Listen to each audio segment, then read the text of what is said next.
It all started with a whisper, a nagging doubt that gnawed at the edges of my faith, a subtle erosion of the bedrock upon which I'd built my entire life.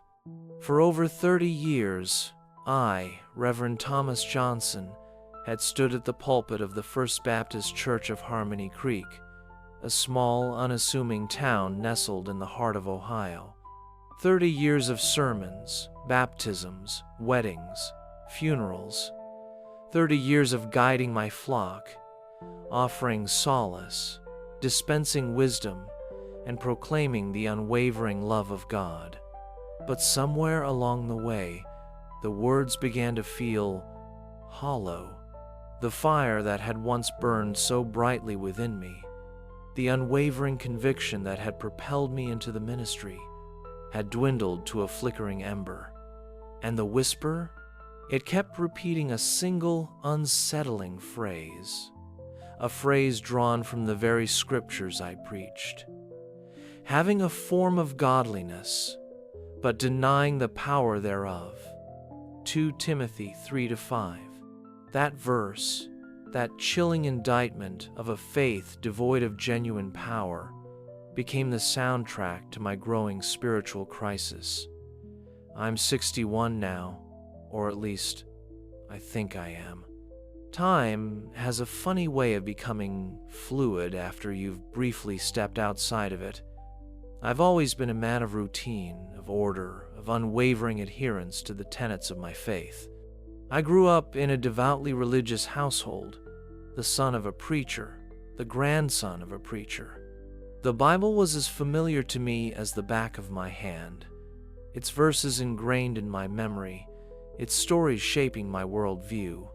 I believed, truly believed, in the power of prayer, in the promise of salvation, in the unwavering love of God.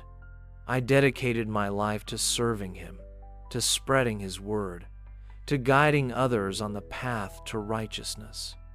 But the doubts, they started subtly, almost imperceptibly. A question here, a nagging uncertainty there. I found myself increasingly troubled by the inconsistencies I witnessed, the hypocrisy I observed, both within the church and in the wider world. The chasm between the teachings of Jesus and the actions of those who claim to follow Him seemed to grow wider with each passing day. I saw greed masquerading as piety, judgment disguised as righteousness, and a disturbing lack of genuine compassion and empathy.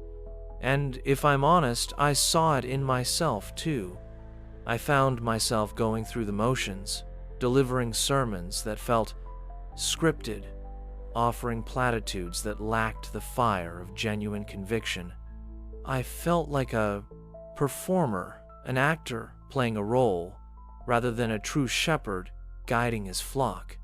The joy that had once filled me as I preached, as I connected with my congregation, had faded, replaced by a weary sense of obligation. I felt lost, adrift in a sea of doubt, desperately searching for a lifeline, a beacon of hope to guide me back to shore. My crisis of faith was compounded by a growing sense of isolation. My wife, Martha, had passed away 5 years earlier, after a long and courageous battle with cancer. She had been my rock, my confidant, my spiritual compass. Her absence left a void in my life that I found impossible to fill. My children, grown and living their own lives in distant cities, were supportive but distant. I felt increasingly disconnected from my congregation, unable to share my struggles with them, fearing that my doubts would undermine their faith. I was trapped in a self-imposed prison of silence, wrestling with my demons alone. I started questioning everything I had ever believed. Was God truly listening? Did prayer really make a difference? Was there any meaning, any purpose to the suffering I witnessed all around me? The answers, which had once seemed so clear, so certain, now eluded me. I felt like I was standing on the edge of an abyss, staring into the darkness, desperately searching for a glimmer of light. I yearned for a sign, a tangible proof of God's presence, a reassurance that I wasn't completely alone in my spiritual wilderness. Then came that Sunday. It was a beautiful, crisp autumn day, the kind of day that usually filled me with a sense of peace and gratitude. I had decided to take a walk along the creek that ran through the back of my property, a place where I often went to clear my head and connect with nature. The leaves were ablaze with color. The air was filled with the scent of fallen leaves and damp earth, and the gentle murmur of the creek usually soothed my soul. But that day, even the beauty of nature couldn't penetrate the darkness that had enveloped me. I remember feeling a sudden, overwhelming sense of despair. The weight of my doubts, my loneliness, my spiritual emptiness seemed to crush me. I sat down on a large, smooth rock at the edge of the creek, my head in my hands, and I wept. I wept for Martha, for my lost faith, for the emptiness that consumed me, and then I slipped. I don't know exactly how it happened. One moment I was sitting there, lost in my despair, and the next I was plunging headfirst into the cold, rushing water. The current was stronger than I expected. I struggled to keep my head above water, gasping for breath, my lungs burning. I tried to swim, to reach the bank, but the current kept pulling me under. Panic seized me. I flailed my arms, desperately trying to stay afloat, but my strength was failing. I felt the water closing over my head, filling my mouth, my nose, my lungs. I knew with a chilling certainty that I was drowning. The doctors later told me that a neighbor, young Billy Henderson, had seen me fall into the creek. He had raced to my rescue, pulling me from the water and performing CPR until the paramedics arrived. They said I was clinically dead for 4 minutes. 4 minutes. A lifetime in the realm of the spirit, a mere blip in the chronological timeline of the world. But in those 4 minutes, my entire understanding of life, of death, of faith, of everything was irrevocably altered. As the water filled my lungs, as my consciousness began to fade, I experienced a sensation of detachment. It was as if I was rising, floating, separating from my physical body. I could see myself below, lying limp and lifeless on the bank of the creek, Billy frantically pumping my chest, his face contorted with fear and determination. But strangely, I felt no fear, no pain, no regret, only peace. A profound, overwhelming sense of tranquility, of serenity, of belonging. Then I was drawn, not forcibly, but gently, irresistibly, towards a light. It wasn't a blinding light like the glare of the sun. It was a soft, warm, radiant glow, emanating a love that was both unconditional and all-encompassing. It felt like coming home, like being enveloped in the embrace of a loving parent after a long and arduous journey. And within that light, I began to perceive shapes, forms, beings of pure energy, radiating compassion, wisdom, and an understanding that transcended all earthly limitations. They didn't communicate with words, not in the way we use them to convey meaning. They communicated with thoughts, feelings, instantaneous understandings that flowed directly into my consciousness, bypassing the limitations of language and logic. They showed me scenes, Moments from my life, not just the major events, but the seemingly insignificant details, the fleeting interactions, the unspoken thoughts and emotions. I saw myself as a child, playing in the fields, filled with a sense of wonder and joy. I saw myself as a young man, falling in love with Martha, my heart overflowing with passion and hope. I saw myself as a new father, holding my newborn child in my arms, filled with a sense of awe and responsibility. But I also saw the shadows, the moments of doubt, of fear, of anger, of judgment. I saw the times I had failed to live up to my own ideals, the times I had hurt others, the times I had turned away from God.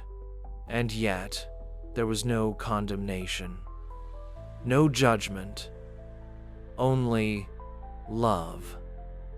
An overwhelming, unconditional love that embraced both the light and the darkness within me. And then, I saw him. It sounds preposterous, I know.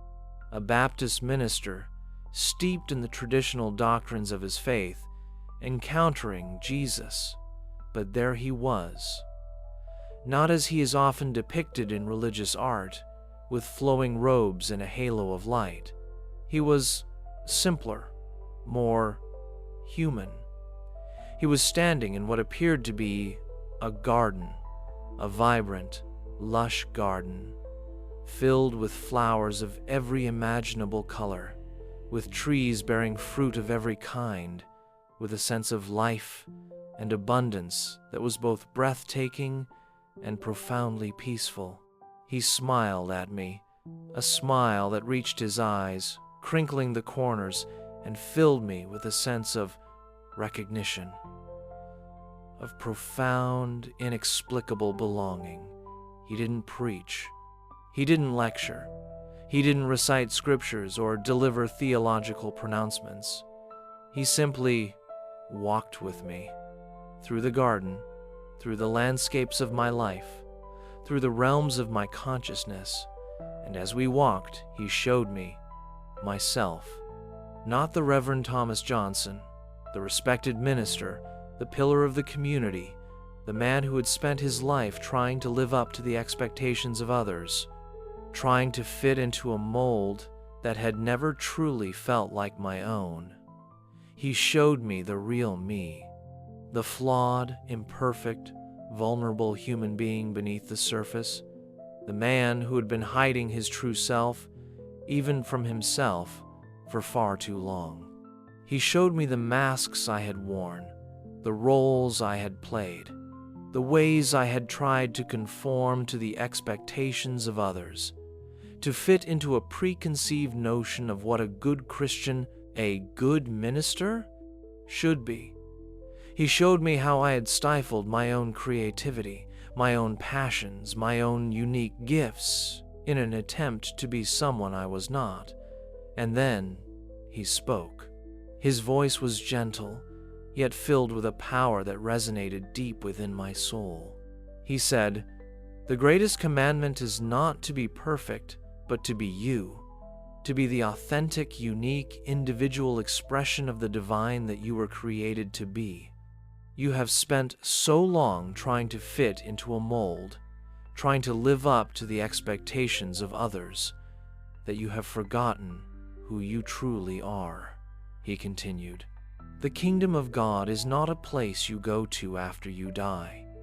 It is a state of being you embody now.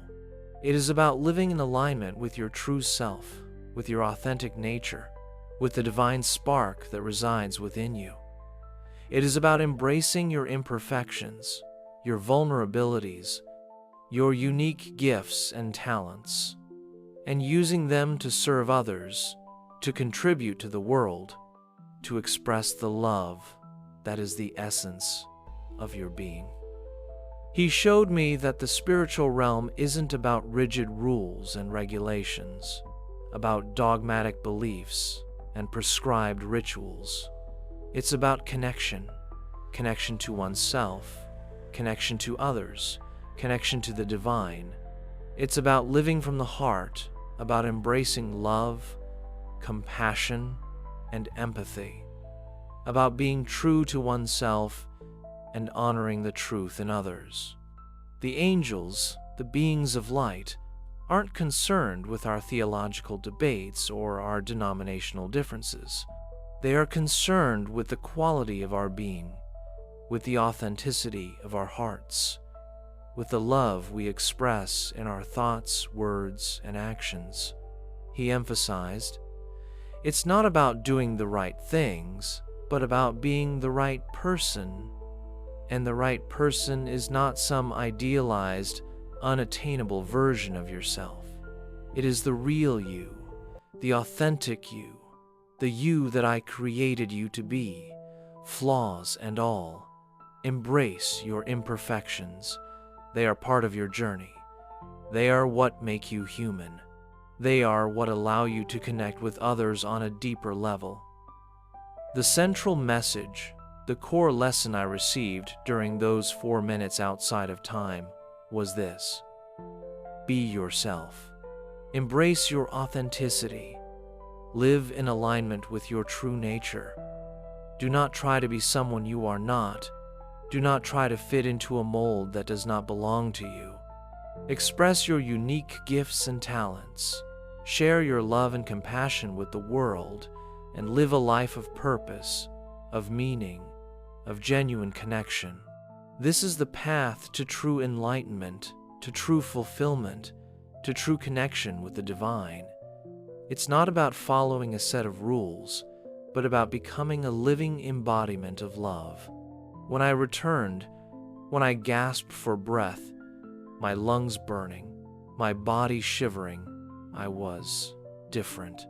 The despair, the doubt, the spiritual emptiness that had plagued me for so long, it was gone, replaced by a sense of peace, of clarity, of purpose I had never known before. The world looked brighter. The colors seemed more vibrant, the sounds more acute, the air alive. My life has changed in countless ways since that day. I still stand at the pulpit of the First Baptist Church of Harmony Creek, but I no longer preach the same sermons. I no longer offer the same platitudes. I speak from the heart, from my own experience, from the profound truth that was revealed to me during my near-death experience. I share my vulnerabilities, my imperfections, my struggles, and I encourage my congregation to do the same. I've stopped trying to be the perfect minister, the stoic, unflappable figurehead. I allow myself to be human, to laugh, to cry, to express my emotions openly and honestly. I encourage my congregation to do the same, to embrace their own imperfections, to be authentic in their faith, to connect with each other on a deeper, more meaningful level. We've started having open forums after the services where people can share their doubts, their fears, their struggles, without judgment, without fear of condemnation. It's become a space of genuine connection, of mutual support, of authentic community. I've also started exploring new spiritual practices, things I would have dismissed as unorthodox or even heretical before my experience. I've delved into meditation, into mindfulness, into the study of other spiritual traditions. I've discovered a richness and a depth in these practices that has broadened my understanding of the divine, of the interconnectedness of all things. It's not about abandoning my Christian faith, but about expanding it, about deepening my understanding of the universal principles that underlie all spiritual paths. Before I continue, and I want to tell you about the profound impact this has had on my relationship with my children and the surprising new direction my ministry has taken. I'm genuinely curious. Where are you watching this from? What city, what country are you in right now? Please, take a moment and write it in the comments below. I'll read every single one. It means so much to me to connect with you, to know that this message, this story, is reaching across the globe. My near-death experience, those 4 minutes of death, were the most profoundly transformative experience of my life. They stripped away the layers of conditioning, of expectation, of self-doubt that had obscured my true self and revealed the radiant core of my being. They taught me that the essence of faith is not about adhering to a set of rules or beliefs, but about being true to oneself, about embracing one's authenticity, about living a life of love, compassion, and genuine connection. It's about recognizing that we are all unique expressions of the divine, that we are all interconnected, that we are all part of something far greater than ourselves. And it's about remembering that the kingdom of God is not some distant, future destination, but a state of being we can embody here and now by simply being ourselves. So, go out there, be you, be authentic, be love, and discover the extraordinary power that resides within you.